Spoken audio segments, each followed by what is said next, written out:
ছোটবেলায় একদিন মাকে জিজ্ঞেস করেছিলাম, মা মুরগি কুরবানি দেওয়া যায় না? মা হাসতে হাসতে বলল, বাবা দুই পাওয়ালা প্রাণী কুরবানি দেওয়া যায় না। তারপর আমি মাকে বললাম, দুইটা মুরগি একসাথে তাহলে 4টা পা হবে, তখন কুরবানি দেব। তখন মা হাসতে হাসতে পেটে পড়লো আর বলল, পাগল ছেলে, যা এখান থেকে, আমি এখন কাজ করছি, আমাকে বিরক্ত করিস না। আমার বাবা সামান্য একটা জুট মিলে চাকরি করত, সামান্য বেতন পেত, সেই বেতনে কুরবানি দেওয়া সম্ভব হতো না। কুরবানি ঈদের দিন মুরগি জবাই করা যায় না, তাই বাবা ঈদের আগের দিন মুরগি জবাই করে বেছে হালকা রান্না করে কষিয়ে রেখে দিত। ঈদের দিন ভোরে বাবা মাকে ডাকতেছে, বাবা ওঠ, নামাজ পড়তে যেতে হবে। ঈদের দিন ফজরের নামাজ না পড়লে ঈদের নামাজ কবুল হয় না। ওদিক থেকে মা ধমক দিয়ে বলতেছে, তাড়াতাড়ি ওঠ, তোর জন্য কি নামাজের সময় বসে থাকবে? তারপর আমি আস্তে আস্তে উঠে চাপ করে উজু করে বাবার সঙ্গে নামাজ পড়তে গেলাম। তারপর একসাথে নামাজ পড়লাম, আবার দুজনে একসাথে ফিরে আসলাম। বাসায় এসে আমি শুয়ে আছি, ঘুম আসতেছে না, এপাশ ওপাশ করতেছি। ওপাশে বাবা নফল নামাজ পড়তেছে। নামাজ শেষ হওয়ার পর মোনাজাতে কান্না করে কি যেন বলতেছে। আমি দেয়ালে কান লাগিয়ে শুনলাম, বাবা বলতেছে, হে আল্লাহ, তুমি আমাকে কুরবানি দেওয়ার সামর্থ্য দাওনি। আশেপাশে সবাই কুরবানি দেয়, কুরবানি গরু নিয়ে সবাই কত আনন্দ করে, কত ফুর্তি করে, কিন্তু আমি কুরবানি দিতে পারি না। আমার সন্তান না জানি কতটা কষ্ট পায়। আমাকে না হয় কুরবানির সামর্থ্য দাওনি, কিন্তু আমার সন্তান যখন বড় হবে তাকে অনেক বড় করে এবং কুরবানি দেওয়ার সামর্থ্য দিও। বাবার এই কথা শুনে সেদিন আমিও কেঁদেছিলাম। মনে মনে ভেবেছিলাম, আমি যখন বড় হব তখন আমি অনেক বড় একটা গরু কুরবানি দেব, আর বাবা সেটা দেখে অনেক খুশি হবে। তারপর সকাল হলো, বাবার সঙ্গে পুকুরে গোসল করতে গেলাম। ঈদের আগের দিন বাবা নতুন সাবান আনতো, সেই সাবান দিয়ে পুকুরে গোসল করলাম। তারপর গোসল শেষ করে বাড়িতে আসলাম।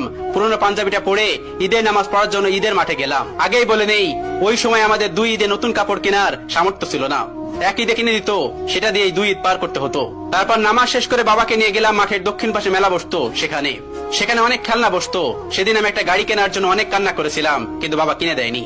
আমাকে একটা বন্দুক কিনে দিয়েছিল, আমি বাড়িতে এসেও কান্না করেছিলাম। মা তখন বলতেছে, কি চেয়েছিল ছেলেটা, কিনে দাওনি কেন? বাবা তখন ওপাশ থেকে বলতেছে, আমি কি করে কিনে দিব, ও যে খেলনাটা চেয়েছিল সেটার দাম 400 টাকা, আর আমার কাছে ছিল মাত্র 300 টাকা, আমি কিভাবে কিনে দিব? সেদিন আমি বুঝতে পেরেছিলাম আসলে বাবার সামর্থ্য নেই, তাই বাবা কিনে দিতে পারেনি। তারপর কান্না বন্ধ করে দিলাম। কিছুক্ষণ পর মা এসে আমার ডেকে নিয়ে গেল। মা সেমাই খেতে দিল, আমি সেমাই খেলাম। ঈদের দিন আমাদের তেমন কোনো কাজ ছিল না, কারণ আমরা কুরবানি দিতাম না, আর বন্ধুরা তাদের সবাই কুরবানি গরু নিয়ে ব্যস্ত থাকতো, তাই আমিও আর বাড়ি থেকে বের হতাম না। আর বাবা মায়ের রান্নার কাজে সাহায্য করত।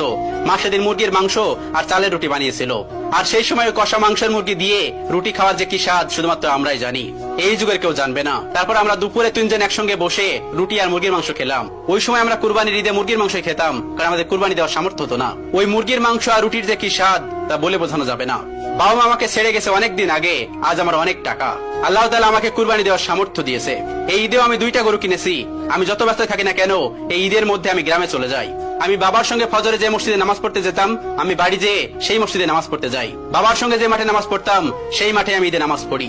নামাজ শেষ করে এসে কুরবানি দেওয়ার পালা, কিন্তু কুরবানি দেওয়ার জায়গায় আমি গেলাম না। ম্যানেজার এসে ডাকতেছে, স্যার চলুন, সবকিছু তো রেডি। আমি বললাম, আমি যাব না, তোমরাই দাও।